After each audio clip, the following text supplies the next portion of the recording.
Hello everyone.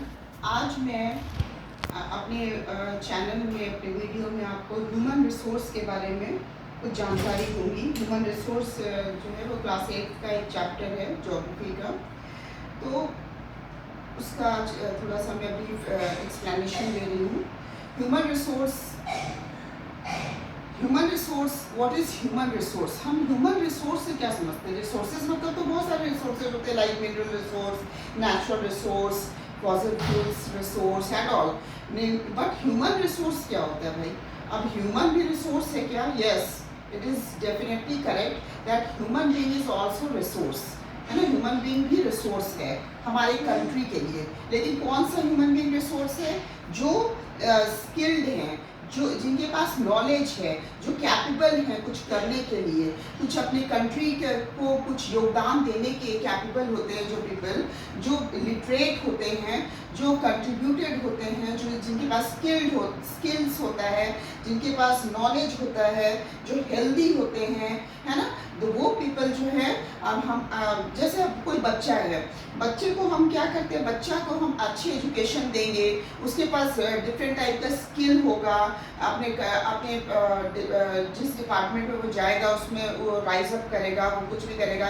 Like teacher मान लीजिए school में है, तो बच्चों को वो शिक्षित कर रहे हैं, बच्चों को वो एजुकेट कर रहे हैं। तो टीचर क्या कर रहे हैं? वो ह्यूमन रिसोर्स है, वो अपने देश के लिए काम कर रहे हैं कि बच्चों को देश के लिए कुछ करने के लिए, कुछ बनने के लिए वो उनको एजुकेट कर रहे हैं। तो teachers are also human resource. Doctor, engineer, है ना, IAS and all the executive post holder people are called as human resource. तो इसका एक्यूरेट डेफिनेशन क्या होगा? Human resources refer to the people who make up the workforce of the country, है ना। They are the most valuable resource because their knowledge, skills and abilities help in the development of all the other resources, natural and man-made both, है ना।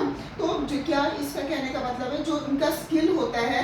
अब जैसे जो illiterate people हैं, जो झोपड़ी में रह रहे हैं बच्चे, और जो स्कूल नहीं जाते हैं, जो इलिटरेट हैं, जो लेबर का काम कर रहे हैं, वो तो अपने तक ही सीमित है ना। सिर्फ अपना वो क्या कंट्रीब्यूट कर रहे हैं? वो अपने कंट्री के लिए कुछ नहीं कंट्रीब्यूशन कर रहे हैं। वो एयरफोर्स में होते, वो स्कूल में होते, वो कॉलेज में होते, वो हॉस्पिटल में वर्क कर रहे होते, तो वो कंट्रीब्यूशन दे रहे हैं, वो अपने वो कंट्री को कंट्रीब्यूशन दे रहे हैं, है ना। जो डॉक्टर्स होते हैं वो क्या कर रहे हैं? वो कंट्री के लिए वो डॉक्टर बने, कंट्री के पीपल को स्वस्थ करने के लिए वो डॉक्टर बने। तो वो क्या है?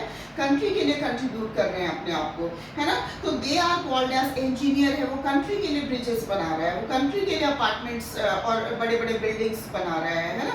उसमें लाखों लोग, करोड़ों लोग उसमें रहेंगे, इसके लिए बना रहा है। वो सिर्फ अपना रोजगार के लिए नहीं वर्क कर रहा है ना। तो they are contributing their skills, their knowledge to country, है ना। टीचर्स हैं कि वो स्टूडेंट्स को मेकअप कर रहे हैं, स्टूडेंट्स को बना रहे हैं, एजुकेट कर रहे हैं कि कल को वो जाके बड़े बड़े पोस्ट होल्डर्स बने, है ना, और वो कंट्री के लिए अपना कंट्रीब्यूशन दे, है ना। तो these people are called as human resources. So the government plays a big role in developing the human resources by investing in education. अब गवर्नमेंट भी क्या है? ह्यूमन रिसोर्स बनाने के लिए, मतलब ह्यूमन बीइंग को रिसोर्स बनाने के लिए, है ना। ह्यूमन रिसोर्स भी होता है ना, वो दो तरह का होता है। एक एसेट होता है और एक लाइबिलिटी होता है। एसेट मतलब क्या होता है? एसेट मतलब होता है जो कि वैल्यूबल होते हैं, जिनका फ्यूचर में वैल्यू होता है ना, जिनकी वैल्यू बढ़ती है, they are known as assets. और लाइबिलिटीज क्या होती है? लाइबिलिटीज मतलब होता है कि उनका कोई योगदान नहीं है, वो उनका फ्यूचर में कोई वैल्यू नहीं है। हाँ, आ गए हैं दुनिया में, अपना और अपने बच्चों को की देखभाल करेंगे और चले जाएंगे यहाँ से, दुनिया से। तो दे आर लाइबिलिटीज। तो ह्यूमन रिसोर्स भी दो तरह के होते हैं। assets and liabilities, है ना। तो हमें किसकी, हम देश को किस ह्यूमन रिसोर्स की ज़रूरत है? देश को ह्यूमन रिसोर्सेज की ज़रूरत है जो एसेट है। और एसेट कौन से पीपल होंगे? जो अपने स्किल्स के बल पे, अपने नॉलेज के बल पे, अपने कैपेबिलिटीज़ के बल पे इस कंट्री को कुछ कंट्रीब्यूशन दे रहे हैं, इस कंट्री के लिए काम कर रहे हैं, है ना। आर्मी की जो फोर्सेस होते हैं वो कंट्री के लिए काम कर रहे हैं, है ना।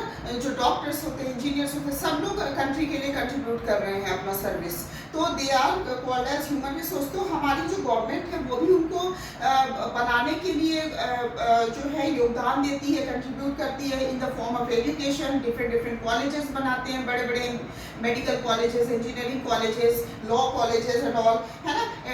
स्कूल्स, बड़े बड़े स्कूल्स बनाते हैं, हेल्थ केयर देती है ना। बड़े बड़े हॉस्पिटल्स वगैरह उनको प्रोवाइड करते हैं, स्किल ट्रेनिंग देते हैं, है ना। स्किल्स ट्रेनिंग होता है, जिस डिपार्टमेंट में बच्चे पढ़ लिख के हायर एजुकेशन करने के लिए जाते हैं, जिस डिपार्टमेंट में पर्टिकुलर वो काम करना चाहते हैं, उसके लिए ट्रेनिंग दी जाती है उस स्किल्स के लिए।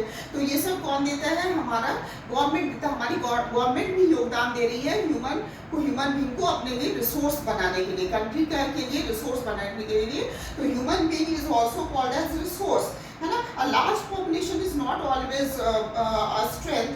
Only when people are properly trained and utilized, they become an asset, not a burden, है ना। जिनके पास वो पीपल जो प्रॉपरली ट्रेंड होते हैं और जो यूटिलाइज पीपल होते हैं, मैंने कहा ना, जो अनयूटिलाइज पीपल है ना, लाइक लेबर्स, लाइक जो ऐसी ये में काम कर रहे हैं छोटा मोटा, वो सिर्फ अपने लिए काम कर रहे हैं ना, उनका योगदान नहीं है अपने कंट्री को कंट्रीब्यूट करने में। और जो पढ़े लिखे नहीं होते, इलिटरेट पीपल होते हैं, तो वो बर्डन टाइप के हो जाते हैं, वो बर्डन ही होते हैं देश के लिए, है ना। They are not called as asset, है ना। एसेट उन्हीं को कहा जाएगा जो कैपेबल होते हैं हर तरह से।